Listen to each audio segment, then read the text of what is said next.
Faire rire les familles, les faire rêver aussi.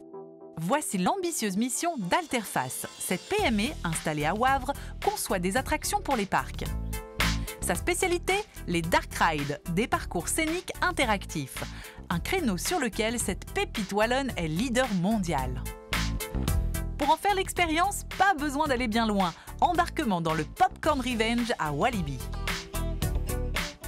On mélange de la projection et des décors physiques. Et la spécificité de ce genre de ride, c'est de pouvoir interagir avec tout son environnement. Et donc, en l'occurrence ici, eh bien, chasser les popcorns qui ont envahi le cinéma.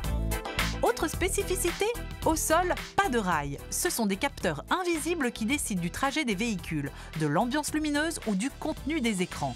Ainsi, chaque trajet est une nouvelle expérience. La recette secrète, un logiciel unique au monde nommé Salto, qu'Alterface a commencé à développer il y a 20 ans.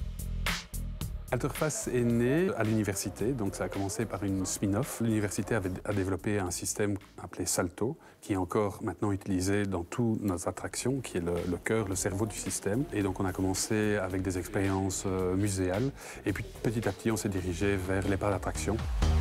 Avec succès, puisqu'aujourd'hui, les 25 employés d'Alterface produisent une dizaine d'attractions par an. Parfois en ne fournissant que la technologie aux clients, mais dans d'autres cas, comme avec le Popcorn Revenge, en imaginant toute l'attraction de A à Z. Et pour ça, c'est ici que ça se passe, au sein de l'équipe création de l'entreprise. Ça commence par une discussion avec un client qui a une demande assez précise, un nombre de mètres carrés, un nombre de visiteurs et un thème général, comme en Pologne, c'était une légende de basilic. Ensuite, nous, on reprend ces quelques points précis avec l'équipe créative. On va commencer à développer l'univers, l'histoire, les personnages, à quoi ils ressemblent, quel sera le son, le type de musique.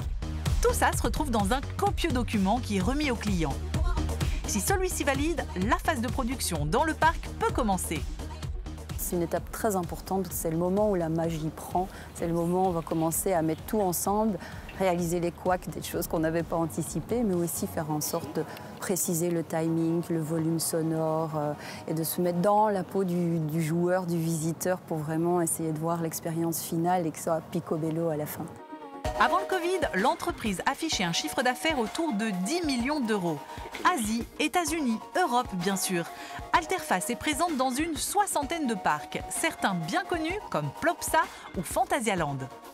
On a à peu près 60 dark rides dans le monde, 70 théâtres interactifs, ce qui fait de nous l'acteur numéro 1 en termes d'attractions interactives Mediabase.